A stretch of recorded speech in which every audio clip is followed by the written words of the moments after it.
My name is Masha Sedova, and today I am really excited to talk to you about one of the most influential lessons I've learned in my career, which is creating a personal brand that helps boost your career.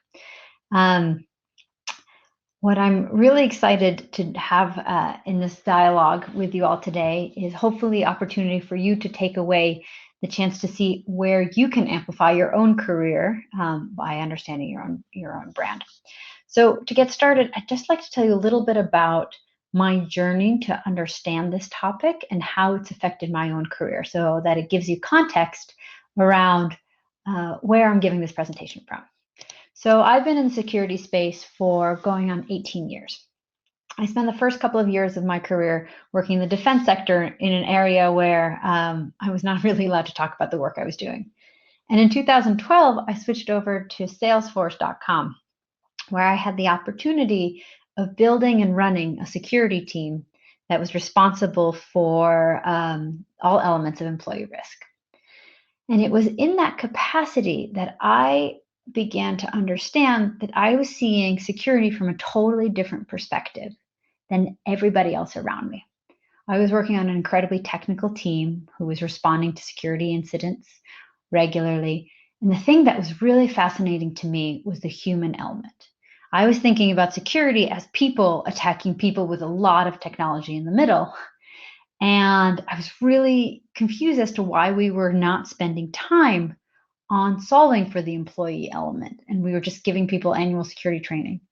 And so I began talking about this problem and I began thinking about new approaches to it.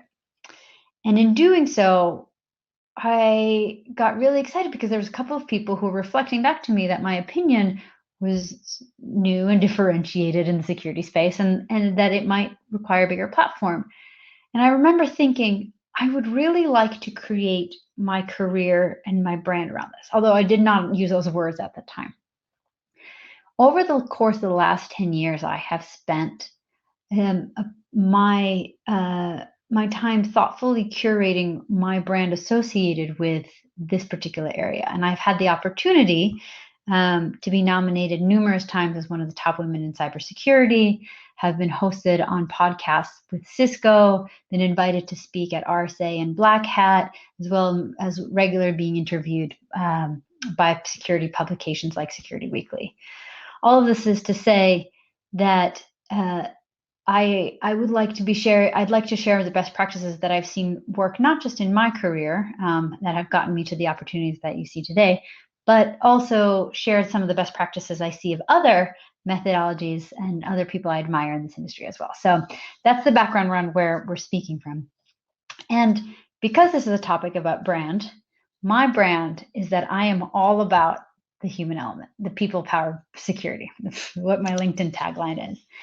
And when people think about me and the area that I'm crafting and continue to craft is that human risk is a huge unsolved problem of security, and I am the go-to person to help security teams and enterprises solve for this problem. Now, this hasn't always been my brand. I started my security career with an understanding of gamification and how we can use gamification to get people to buy in. That actually felt like it was a little bit too small, and the number of people who cared about gamification limited my scope of audience, and we'll talk about that in a little bit. So then I expanded it to behavioral science and creating security culture a little bit larger. And even then, that limited the amount of people who I was engaging with. And so today, what my brand looks like and has re-evolved to is helping companies measure and influence human risk. So moving a lot more into security engineering and even CISO level conversations. So all of this is to say that security is not, not security, your brand is not static and evolves with you as you evolve over time. But before we go any further, let's start with the question of what is a personal brand? Does anyone have any thoughts around this that you want to type into a chat? I'm not sure if we can do this. I'm not entirely familiar with the chat functionality, but does anyone have any theories around what personal brand is?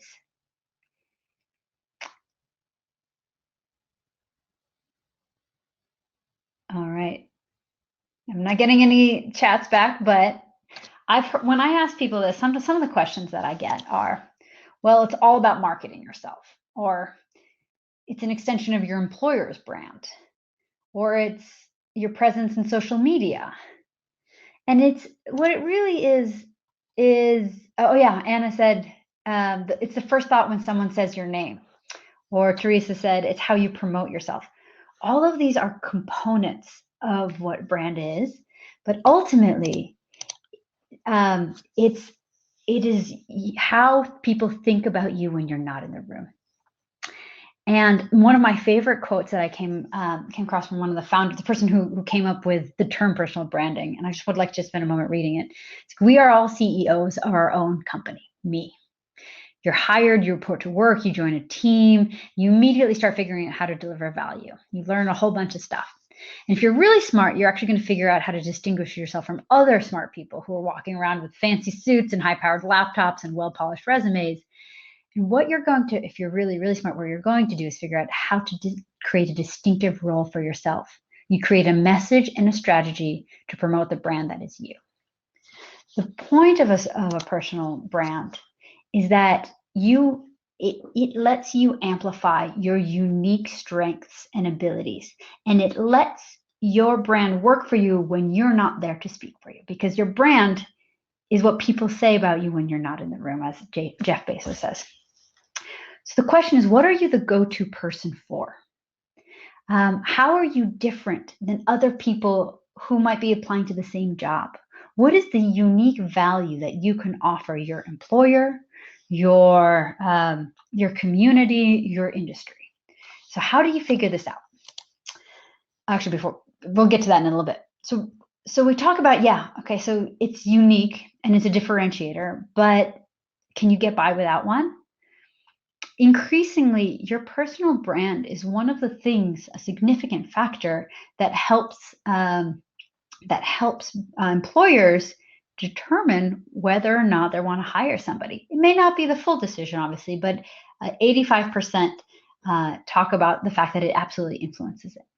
And the brand helps you lean on your strength and capitalize them, highlight the best parts of you, distinguish yourself from competitors we just talked about, and give you a leg up, especially when it relates to hiring.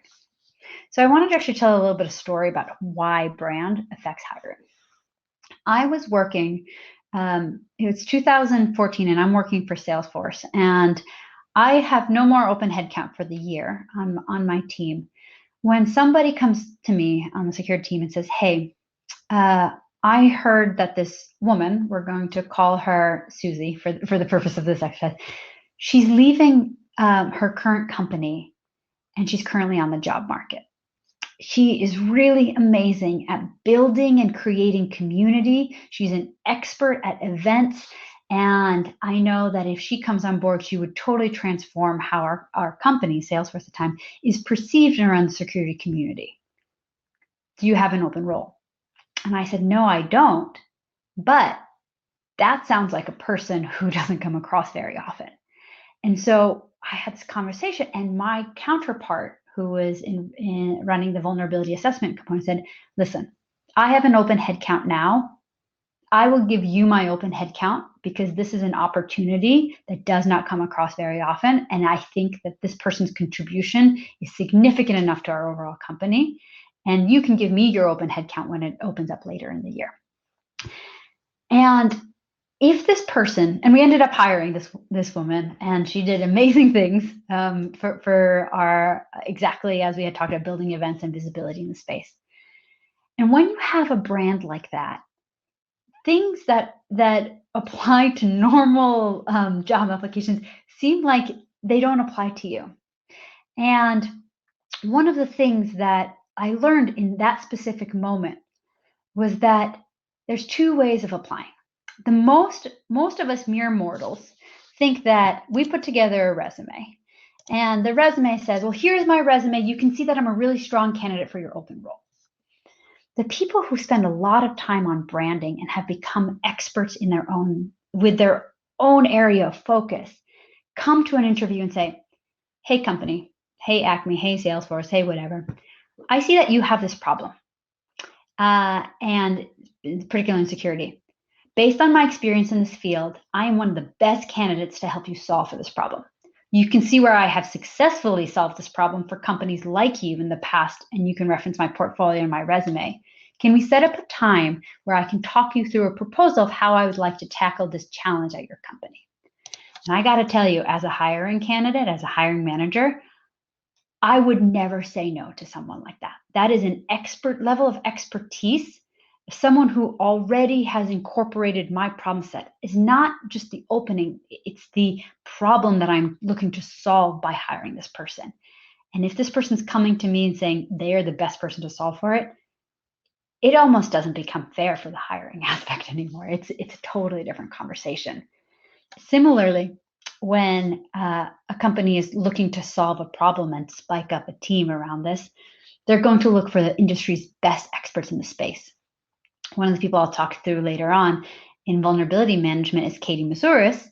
And when Zoom was creating their world-class security team, given their recent influx of funding, they got to build a rock star security team with the likes of Alex Stamos and some amazing other legendary security people. And they invited Katie, the world-class researcher, leading researcher in vulnerability research, to join them because they are building a world-class team. And they said, I need someone like Katie to do this. So you're constantly getting corralled into very specific tasks. But one of the things that I want to point out here is that it's almost counterintuitive. It's not being an expert at all things. It's being really good at a niche area that you can be better than anybody else. So we're going to touch on that in a little bit. So let's talk about how you build your personal brand. There are 5 key steps that I'm going to walk you through around how to do this. So the first is figuring out who you are.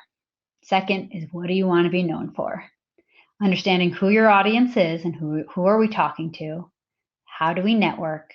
And then growing your online presence by curating interesting content. So let's dive in with the first one. In order for you to create a personal brand, you need to figure out who you are. This is great, frankly, for any exercise. And knowing what your strengths are, as well as your weaknesses, is going to be invaluable in helping you craft your career and understand how you can provide value to your employers and, again, to the industry. So some of the questions to ask yourselves: in what area of work do you excel? What motivates you? What's some work that you can do for hours without feeling overwhelmed or tired? What's the exact opposite? What drains you? What do people constantly compliment you on?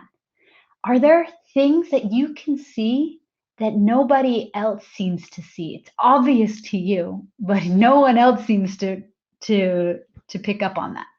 You might actually think that whatever comes naturally to you is given to everybody else. But one of the things that I have learned in my career is that those are your innate skills, and the things that seem totally apparent to you are in fact quite difficult for a lot of different people, and those are actually your strengths. So there's actually quite a few tools, and I'm going to talk about what they look like. But when we talk about creating your career or your brand or what you're focusing on, there's a couple of things you need to think about. So you need to think about what you're good at, your strengths, and we talked about this. We'll talk about this in a little bit more. You also have to be passionate about it, but there also needs to be a market. And unfortunately, when you think about creating your brand and your brand tying your career, you actually need all 3. Because if you find something that you're really good at but just cannot stand doing, and people will pay you lots of money, every time you talk about it or you show up to work, it'll be draining and people will sense that. If you're really good at something and really passionate, but there's not a person out there who's going to pay for those skills, like that's a hobby, right? That's not a place to grow your career. So you really do need to find the combination of all 3. So what are you great at? What do you love doing? Which we just talked a couple of questions about, but also where is there a market about? The thing is, you're at a security conference right now, so I'm guessing you have a passion for some element of security, and I'm going to tell you that there is a huge market for, frankly, any part of security. So you're already leading the way there. So how do you find elements of strengths you have. So I put down 5 assessment categories here. I really like Strength Finder, which is what the screenshot is for. But what it does is it helps you understand that the way you see the world is unique to you and what are your 5 strengths. My top strength is learner right here, which is why I ended up starting a company, Elevate Security, because I am so excited about constantly understanding how we can move the market forward and teaching others, which is another one of my strengths, around how we can think about problem sets differently. And ideation similarly. But entrepreneurship, as it turns out, was sort of what lights me up and what makes me happy. So I will leave these with you. You can feel free to take a screenshot or reach out to me. I'm happy to share these as resources for you to learn a little bit about yourself. Okay, so those are how to understand your strengths. Now, what do you want to be known for? One of my favorite quotes around this comes from a book around category creation for markets. But the quote is, position yourself or be positioned. And it's from a story of an intern who's saying, I cannot work any harder. I work my butt off. Why do I barely get minimum wage when the CMO gets to sit around and make thoughtful decisions? Like, how do I get to that position? And the marketing intern had that conversation with the CMO, and the CMO said, well, I've positioned myself as a CMO, and I have spent my career building myself into a position where other people will see me as a CMO. And I have taken opportunities and speaking gigs and positioned my resume in such a way that other people will see me as a CMO, Chief Marketing Officer, sorry. And so now I get to be a CMO. You have positioned yourself as a marketing intern. And so that intern shortly thereafter left that job and then proceeded to work at a small company where he became the director of marketing, and then eventually switched jobs where he became the VP of marketing and gradually positioned himself back up to being a CMO because that's where he wanted to go. So we are positioning ourselves and owning how we want to be seen. So let's take it into security. So there's this myth of like, well, how do you become a cybersecurity expert? And I want to tell you today, there's no such thing as a cybersecurity expert. That is not a thing that actually happens. Do you know why? Because cybersecurity is a vast and growing field. And if someone tells me that they're a cybersecurity expert, I'm thinking that they can go a mile deep into every one of these little boxes, and there's just not enough hours in the day. So what I do know is that the most respected and most thoughtful people that I know in this career have figured out what their niche is. And they figured out which one of these bubbles is their jam and what are they going to improve, get really great at, and be known for. My box is started with user education. And what I have done in my career, I said, you know what, awareness and training is not enough. And I'm here to actually redefine this whole box. But this is my niche. My area of expertise is the employee element of security. And if you have a problem with employee risk or measuring this, you call me. You don't call me for threat intelligence. You don't really call me for governance. You don't call me for frameworks and standards, although I'm trying to influence that with employee risk.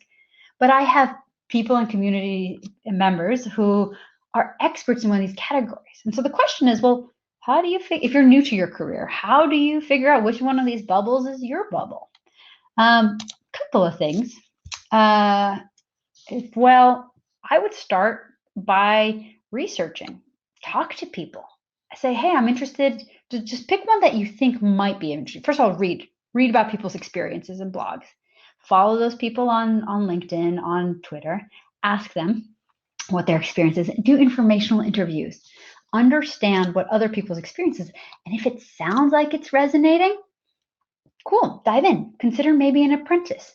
Try to see if you can job shadow.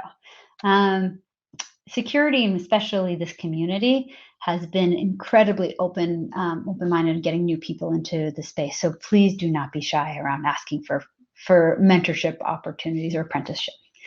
So I want to actually just show you what it looks like to have a niche area of focus. I picked 4 people who I have crushes on from a brand perspective. And frankly, I just admire their work in the space.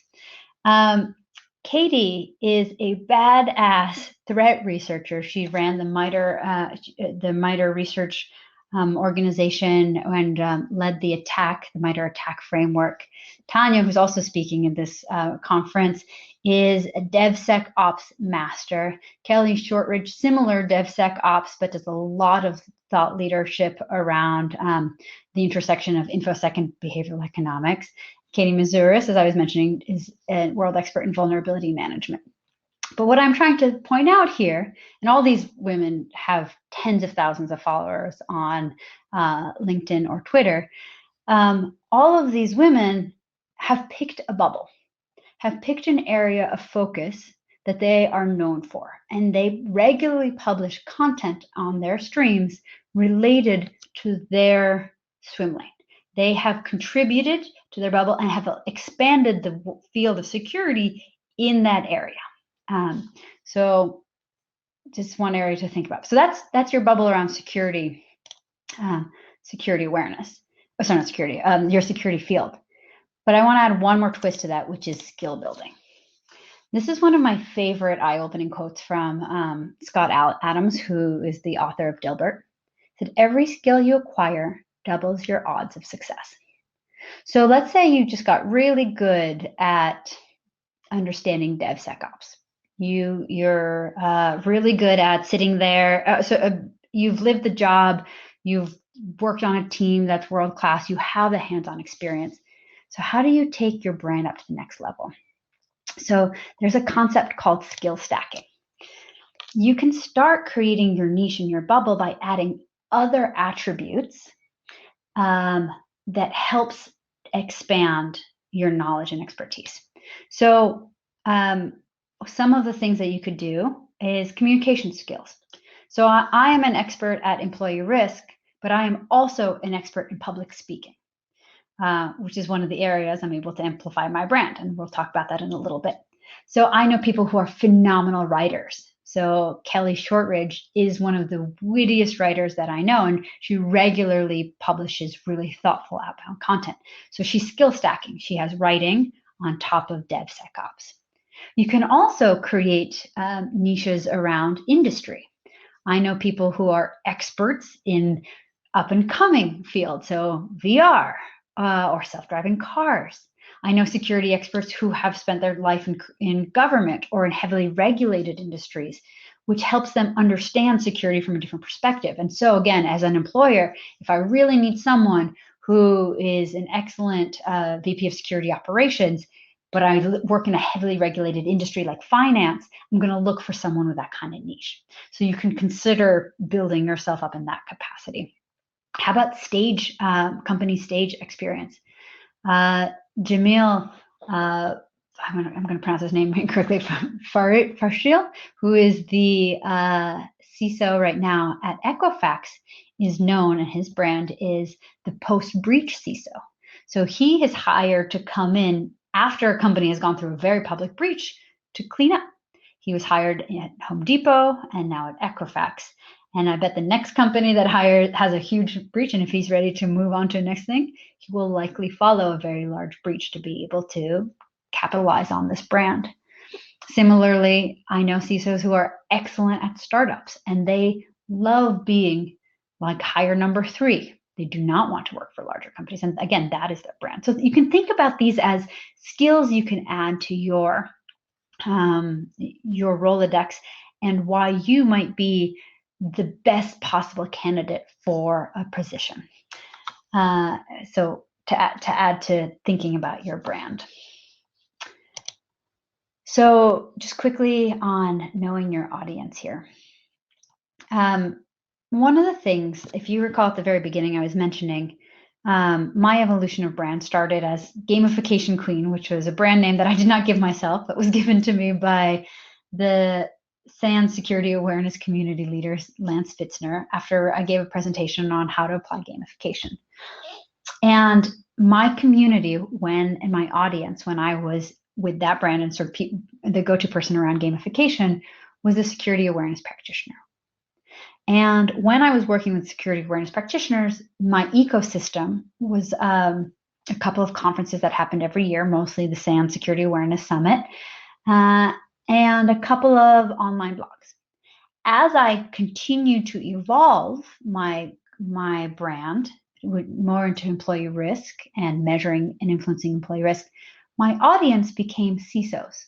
CISOs who were really worried of understanding large-scale picture of how do I measure the employee risk in organizations. And so my audience changed, so where I went to also changed. And so the questions, when you think about who your audience is and how you want to be perceived, is understanding who are you trying to talk to. Some certain audience members will live on LinkedIn only. I find that CISOs don't regularly go to Twitter, but mostly live on LinkedIn. So my brand exists primarily on LinkedIn. For more people who are more into day-to-day operations, security engineers, secure operations folks might live a lot more on Twitter. So that might be an example. I know a lot of people that I've tried to reach are actually on Slack. So I think about creating content that is Slack compatible, Slack shareable. Understanding where your audience goes for new ideas, what trade shows, what conferences, what meetups, what platforms it will all be very helpful in helping you connect what you're trying to say, which we're going to talk about next, to where people listen for this information. So understand who you're going after is a critical question here. All right, so the next part, start networking. So you have, what have we gotten so far? So we understand what you're good at. You understand what you're passionate about, what your strengths, what your area of focus is on security. We understand how you add a delightful flair to it based on your background, your life experiences. Now let's get this growing. So start networking. So you have to build an ecosystem. The first thing that I recommend doing is taking a look around and saying, well, who is doing similar work that you admire? It doesn't have to be directly related to the work that you're doing. I'll give you an example. I was really interested in bringing behavioral science to security. I was really interested in creating security culture. So I found some of the leading experts in behavioral science, and I started following them.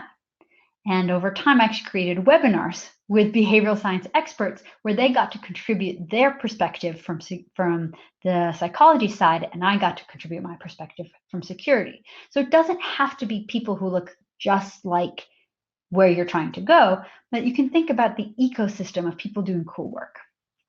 Ask for an informational interview so you can understand how did they get there, how do you see the industry evolving. So these are some questions you can ask an informational interview. Now, this interview has two main goals when you're building your ecosystem. One, you are absolutely trying to figure out, like, well, how do I model what success looks like already? But two, you're building your network. And asking for an informational interview is a really great way to establish a pretty solid connection where someone knows you and may respond to a social media repost or an invitation to an event. So by creating this informational interview, you're letting someone know, hey, I'm an up-and-coming person in this field, and I kind of want to use.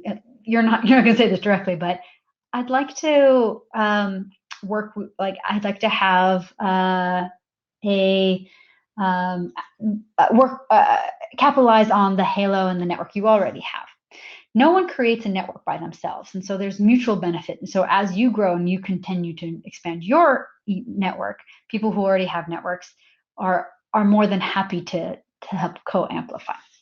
So when you're building your ecosystem, there's two things that it's worth mentioning. One, you're looking for other people doing interesting work, right? And we're going to talk about why and how you're going to use that in a second. And two, you're looking for well-networked and established connection. Now, these don't have to be the same person, right? You may choose to connect and network with people who are super connectors already and ask for their mentorship. But you might also, like, what I also find is really valuable is people who may not really care about building their brand. They're really interested in being heads down, doing research, publishing papers, and they're doing really amazing work that requires amplification, which you can help do. So we're going to talk about that. But so they could be the similar people, but they don't always have to be the same. Next thing around networking, don't just be a passive participant. One of the things that was the most eye-opening experience is how much of a brand effect you can have to host an event. So hosting an event is a really great way for you to create an environment where, first of all, you can shine. You'll get to know everybody in the audience very quickly. And you'll begin to start being seen as a curator of, if you execute this correctly, a curator of interesting conversations or interesting people. Remember on the previous slide where we talked about finding people doing interesting work? Those are some of the people that you're going to start inviting to your community and to your events.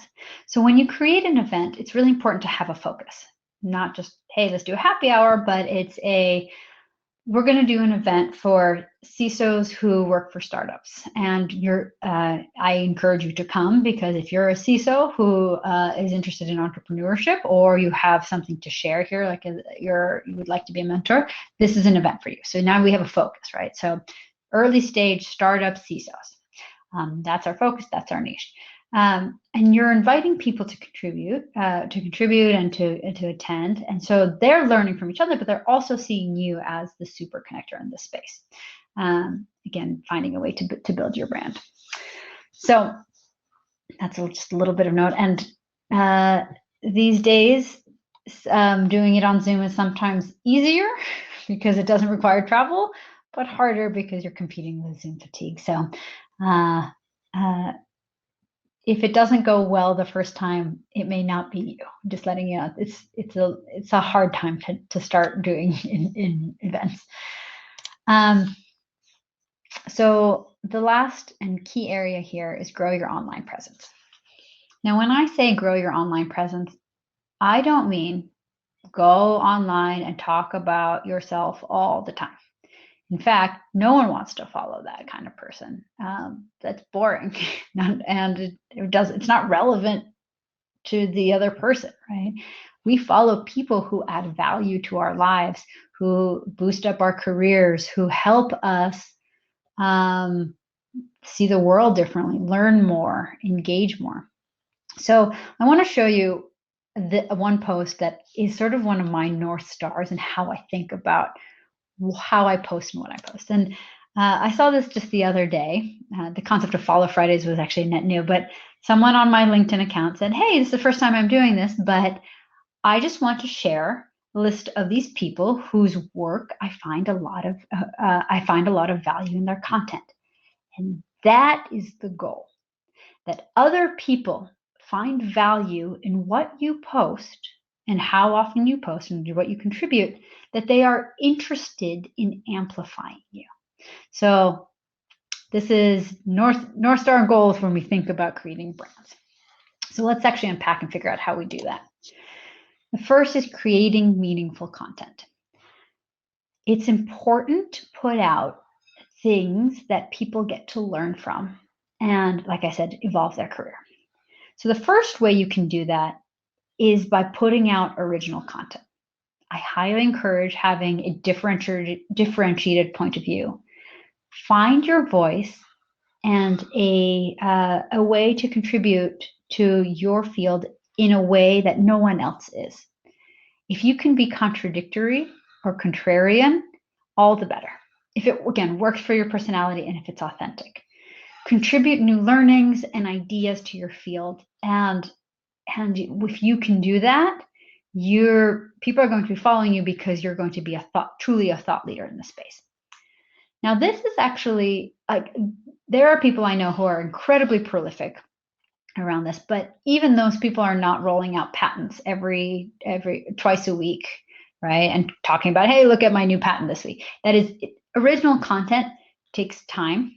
It takes effort to put out, there's effort related to writing it up thoughtfully and communicating it. And so a lot of your original content, like I will usually have 2 to 3 pieces of like really big groundbreaking ideas around how I think about the space of human risk. And I will spend a year repackaging those 2 to 3 really big ideas in different blogs, in webinars and podcasts, and in different articles that I put together. But how do you continuously amplify curated content is by amplifying the really cool work that other people do. Another way that people follow is if you are a single source of other really great ideas of other people, right? Remember back to the network we were just building about other people doing cool stuff and you're pulling those people together? Another way you contribute to your content is amplifying cool work that people are doing in your area of focus. One of the people that I admire doing this work really well in my sphere is behavioral science is Samuel Salzar. And every week he just puts together a list of articles that he finds influential and helpful. Now, I don't have time to go search the internet for these things, but I prioritize the things he highlights because it helps me understand and evolve my career better in my work. So that's great. Tanya, similarly, just posted this the other, and I love this. Like, why have me talk about it when I can have my four brilliant friends talk about it? So you're interviewing experts and you're pulling in other people and their points of view to create new content. So it's not all on you to create new patents every week, right? You're just amplifying a certain type of message. And what people need to know is, oh, well, your brand is this, right? So for me, mine is employer risk, it's entrepreneurship. So you can follow me and I will curate content for you around these topics. That's how we think about curating content. Now let's talk about amplifying. You have your pieces of media that you're putting out there. How do you get it out there? There's 2 things you have to think about here. 1, you're posting this on your own channels. And 2, you need to find ways for other people to post it. The other people to post is really important because it helps boost your SEO and where you show up in search terms, where you show up in search visibility. So think about this in 2 ways. We're going to talk about social media, writing, and public speaking, but for all of these channels, you can do the posting yourself, but you can also get other people, other websites to post for you. We're just going to walk through these 3 channel categories pretty quickly, and then we'll wrap up. So social media. The first thing is choose the right platform. Most security professionals do not do their security work on Facebook. So if that's the platform that you're choosing, you're going to find a deaf audience there. So find the right platform for your content. Clubhouse is actually something that is gaining more and more momentum. So that might be an area worth exploring, but also finding a platform that matches the type of media that you really want to do. If you are an excellent writer, but you like long form, LinkedIn might be better for you. If you're the person who's on your cell phone all the time and have witty, thoughtful sparks of inspiration, Twitter might be your jam. My mind does not work in Twitter format, so I have very few followers there, but my LinkedIn profile is much more saturated. LinkedIn is also where my target audience is, CISOs and large enterprise security teams. So that's where I focus my time and attention. Figuring out what your tone is and what your voice is and making sure it's consistent helps people understand, oh, when I subscribe to this, or I follow this person, I can continue, like this is kind of what I'm expecting to get. Commit to a regular cadence of posting. Now this is tricky. This requires discipline. Put a calendar reminder. A lot of the platforms now will even help remind you, but post something. Keep it regular. And keep content constantly going and top of mind. You can also use tools like Buffer, for example, that can actually pre-schedule your posts way ahead of time. And you can probably do a month's worth of content in one sitting, and it will just release the posts for you on the time and the date you decide. So there are plenty of tools in the marketing world to help you do that. And the other thing about influencers or social media is find your influencers. If you get one super connected person to like, to retweet, to follow, your brand is now associated with their brand. And so finding ways of engaging with again, large scale influencers will help. So one of the things I wanted to show in the screenshot here, one of the people whose online brand I admire is Ryan McKeon, but also known as Magoo. And he has an alternative, an alter ego on Twitter that he calls Tabletop Scenarios. And instead of posting an opinion around this, one of his brands is managing risk. And so his alter ego on Twitter is a daily scenario. He hasn't posted in a while, but for years he was posting like a worst case risk scenario, like what would you do if this happened? And every couple of days he would just post a worst case scenario to stimulate a thought exercise for security teams. And in doing so, managed to acquire 13,000 followers as the theme and the voice. And he ultimately tied this back into his other brand, which is talking about risk and measuring risk for security teams. So just a different way of thinking about managing your social presence. Talking about Magoo, one of his main areas of focus is actually writing content. That's his specialty. And he prefers Medium, which is another area that I really recommend.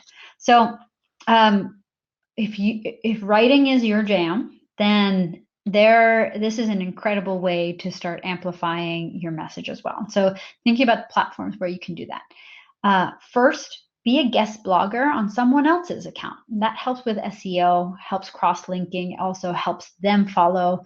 You get visibility to their network. And usually this is a pretty common practice because it helps the guest bloggers blog get visibility to your network, and it gets your visibility to their network. So lots of mutual sharing of networks there. Having your personal website portfolio, Medium being an example here, actually helps aggregate what your research and your findings. And so Medium's a great choice for this. And another area, this might be a stretch goal if you're just starting, but if you already have a voice in this, consider being a contributing author to some larger publications. So Forbes has done this recently, not recently actually, they started a couple of years ago, and they have a community of contributors, as do other technology website publications like TechCrunch or SEO Magazine, SE Magazine. There's actually quite a few. So there's great resources around how to be a contributor in the space. Once you have a little bit of online brand built up and they can recognize you as an expert by other publications, the trick is just getting the first one in. And one way that you could do that is even maybe co-authoring a piece with someone who is already an established Forbes contributor, and using that collaboration to launch your own contributions to Forbes or other types of technology publications. And then the last slide, because we're coming up on time, is public speaking. Now, public speaking is my nearest and dearest because this is one of my strengths and something I've leveraged. So I really enjoy communicating my message, not necessarily in written format, but in doing presentations, webinars, and podcasts. I started this with my local ISSA chapter, did some local B-sides and OAuths events, got visibility there, leveraged my previous speaking experience to both get practice but also gain my trust as a known speaker, and apply to larger conferences like RSA and Black Hat. One of the other things that I've invested in and highly recommend is up-leveling your speaking skills. I really love a training called Own the Room, and also practice. By doing so, you become a top-rated speaker, which every conference asks for feedback.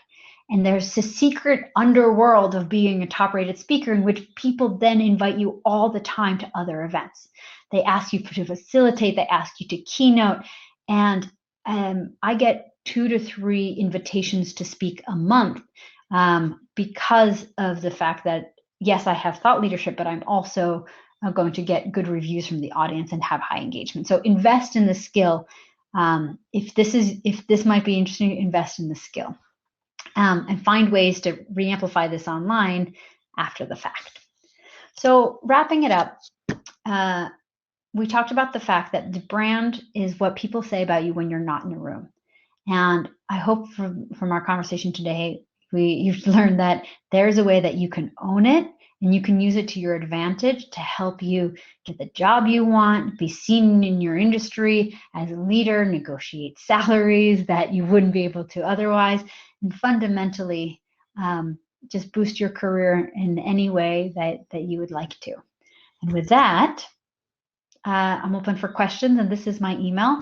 Please do follow me on LinkedIn, and I'm happy to help amplify your career if there's anything that I can do for you.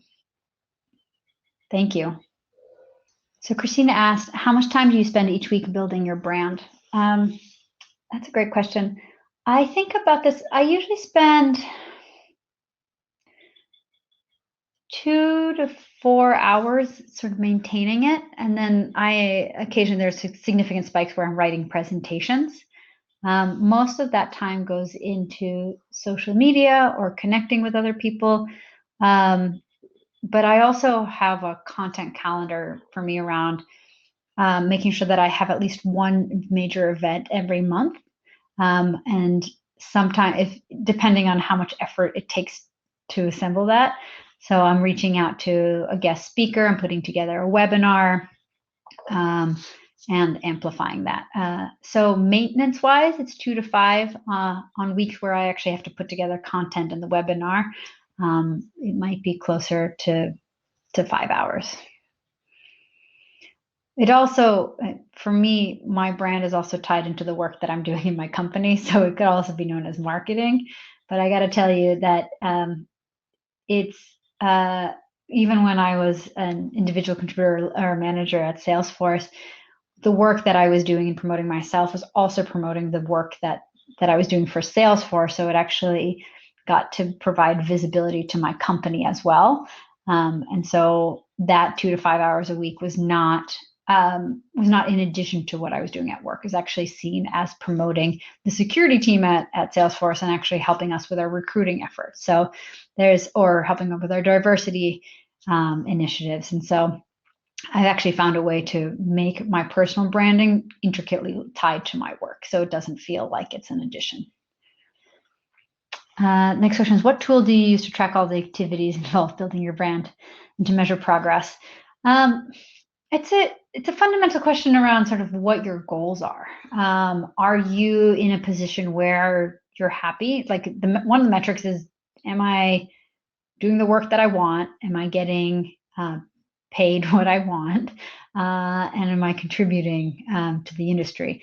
For me, some of my basic metrics are number of speaking opportunities a month, because again, my way of amplifying my message is public speaking.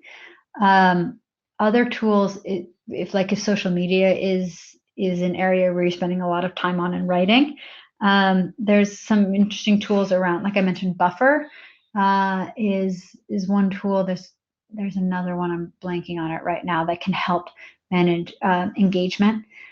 I don't have a formal dashboard where I track this, but I do notice what kind of posts on social media get more likes and attention, and I use those opportunities to learn and re-amplify. Another area, again, there's not a great tool for this, but researching people who are doing really cool things. So I actually spend a couple hours every week doing follow-up reading and research, finding people who are doing thoughtful work. Going to conferences actually is a really helpful experience as well. And so I can understand other people doing interesting work and bringing them into my network and finding ways of collaborating that way. And again, I haven't found a tool to do that. That's just old-fashioned networking. There's a question on, what do you recommend to improve the public speaking skills? So first is practice. I volunteered to do new hire orientation for Salesforce, and I did it every 2 weeks for 2 years in front of an audience of initially, it was about 150 people. And I volunteered to do the security education piece because I wanted to get really good at it. I ask people to stay in the back of the room and give me feedback on my presentation styles. Sometimes I would even record myself presenting so I could iterate on it as fast as possible. These days you could do it on a webinar. You can do it at your local chapter, but ask for feedback as much as possible. So that's part one. And I just want to reflect that public speaking is a skill like anything else. None of us are born great piano players. We get better with practice, for example. Same thing with public speaking. I have tens of thousands of hours of doing it, which why if it may feel natural, but only because I have put in the time and the effort as part of my career growth. There's a really awesome training program called Own the Room. I can put a link into the chat that does helpful training around delivering messages, voice intonations, creating pauses, and being a more powerful speaker. But the training alone isn't enough. You actually have to pair that with practice. Frankly, same thing with writing too. Becoming a more engaging writer and finding your tone if that's your area of communication. All really great questions too.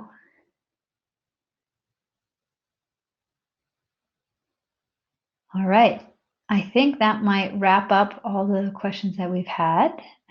So I will end the session, and thank you all very much for your time and attention and your questions. And I believe that all the sessions, including this one, are recorded and will be available after the conference ends. So thank you all.